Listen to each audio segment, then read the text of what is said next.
कि 24 अप्रैल को मोदी जी चुनावी सभा करने गए थे। हमारे साथी ने जवाब दिया इनका, परंतु मान्यवर, मैं सदन का रिकॉर्ड क्लियर हो इसलिए मोदी जी वो सभा में क्या बोले थे वो कहना चाहता हूं। मोदी जी ने 24 अप्रैल को बिहार की जनसभा में जो कहा था वो चुनावी सभा नहीं थी। वो 140 करोड़ भारतीयों के गुस्से का प्रतिघोष था, जो इस देश के प्रधानमंत्री की जिम्मेदारी है कि देश की जनता की भावनाओं को दुनिया के सामने ढंग से रखे। मैं कोट अनकोट उनके भाषण को पढ़ता हूं। मैंने 22 अप्रैल को पहलगांव का यह हमला केवल निहत्थे पर्यटकों पर नहीं बल्कि पूरे भारत की आत्मा पर हुआ एक दुस्साहसपूर्ण प्रहार है। आतंकवाद के प्रति दृढ़ और कड़ा रुख, आतंकवादियों और इस हमले की साजिश रचने वालों की कल्पना से भी बढ़कर उनको बड़ी सजा दी जाएगी। आतंकियों के बीच बची खुची जितनी भी भूमि है उसको मिट्टी में मिलाने का समय आ गया है। 140 करोड़ भारतीय इस बात के लिए एकजुट है कि आतंक के आकाओं की कमर तोड़ दी जाएगी। भारत हर एक आतंकवादी और उनकी समर्थकों की पहचान करेगा, उनका पता लगाएगा, उनको दंडित करेगा। आतंकवाद कभी भी भारत की आत्मा को तोड़ नहीं पाएगा। न्याय सुनिश्चित करने के हर प्रयास किए जाएंगे। और आज मैं मोदी जी को बहुत बहुत साधुवाद देता हूं उनकी दूरदर्शी। उनका बोला हुआ एक एक शब्द आज सच हुआ है। उन्होंने कहा था आतंकवादियों की बची खुची जमीन मिला देंगे, मिट्टी में मिला देंगे। साहब, उनके ट्रेनिंग के बाद मिट्टी में मिले हैं, इनके हेडक्वार्टर मिले हैं, उनके लॉन्च पैड भी मिट्टी में मिलकर जमीन दोस्त। उन्होंने कहा था कि इनके आकाओं को नहीं छोड़ेंगे। मैं बाद में लिस्ट पढ़ता हूं। इनको भेजने वालों को भी हमारी सेनाओं ने मिट्टी में मिला दिया। उन्होंने कहा आतंकवादियों को भी नहीं छोड़ेंगे। ऑपरेशन महादेव ने वो तीनों आतंकवादियों को समाप्त कर दिया। मान्यवर, घेर दिया। एक प्रकार से मोदी जी ने कहा हुआ वाक्य, एक प्रकार से मोदी जी ने कहा हुआ वाक्य हमारी सेना, हमारी वायुसेना, हमारी जल सेना और सभी पैरामिलिट्री फोर्स और जम्मू कश्मीर पुलिस ने उसको अपना कर्म का रास्ता बना दिया और कठोर दंड देने का काम किया है।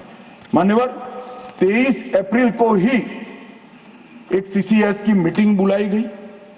सीसीएस की मीटिंग में कठोर संदेश देने का काम न केवल पाकिस्तान को, पूरी दुनिया को, कि भारत की सीमा और भारत की सेना, भारत के नागरिक और भारत की संप्रभुता इसके साथ खिलवाड़ नहीं करते, वरना परिणाम भुगतने पड़ते हैं। मानव उन्होंने तय किया सीसीएस की बैठक में 1960 की जवाहरलाल नेहरू के द्वारा की गई एक तरफा पाकिस्तान के फायदे वाली सिंधु जल संधि को तत्काल प्रभाव से रोक लिया।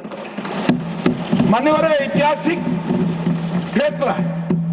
हम सब वर्षों से मानते थे कि हिंदू जल संधि एक तरफा है, हमारा पानी 80% वहां नहीं जा सकता। मान्यवर, वहां तक कि वहां से गाद निकालने की भी परमिशन, उनकी कैनाल बनाने के पैसे भी भारत ने भेजे।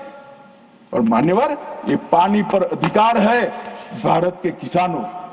कश्मीर, पंजाब, हरियाणा, राजस्थान और दिल्ली का पीने का पानी अब कुछ ही समय में सिंधु के माध्यम से राजस्थान तक पहुंचेगा। एकीकृत जांच चौकी अटारी की जो चल रही थी उसको हमने बंद कर दिया। सार्क वीजा समाप्त कर दिया।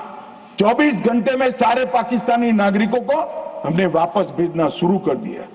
नई दिल्ली स्थित पाकिस्तानी उच्चायोग में रक्षा, सैन्य, नौसेना और वायुसेना के सलाहकारों को अवांछित व्यक्ति घोषित किया गया और दोनों उच्चायोग में स्टाफ को कम करा दिया गया, 55 से घटकर 30 करा दिया और सीसीएस ने संकल्प लिया कि भेजने वाले और कृत्य करने वाले दोनों को दंडित किया जाएगा। इसके लिए सेना को खुली छूट देने का काम सीसीएस ने। ये पूछ रहे थे कल क्या हुआ, कैसे हुआ। सीसीएस के फैसले जो है वो मीडिया में आए थे मगर उनको पढ़ना नहीं है, क्योंकि सारे जो फैसले लिए वो उनके द्वारा किए हुए निर्णयों को रद्द करने के और उनकी नीतियों के खिलाफ जो निर्णय हुए वो है।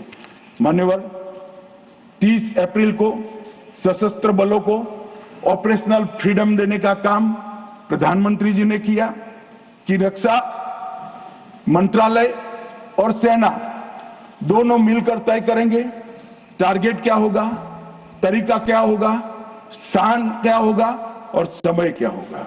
और इसको हमारे सेना के जवानों ने इसको बहुत बखूबी निभाया। मान्यवर, मैं तीनों सेनाओं को इस सदन के इस चर्चा में बहुत बहुत सम्मान के साथ साधुवाद देता हूं। 7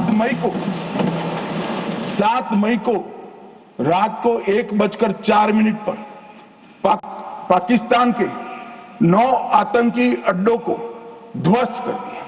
रक्षा मंत्री जी ने लोकसभा में बताया कम से कम 100 लोग मरे, 100 से ज्यादा मरे मगर कम से कम 100 मरे।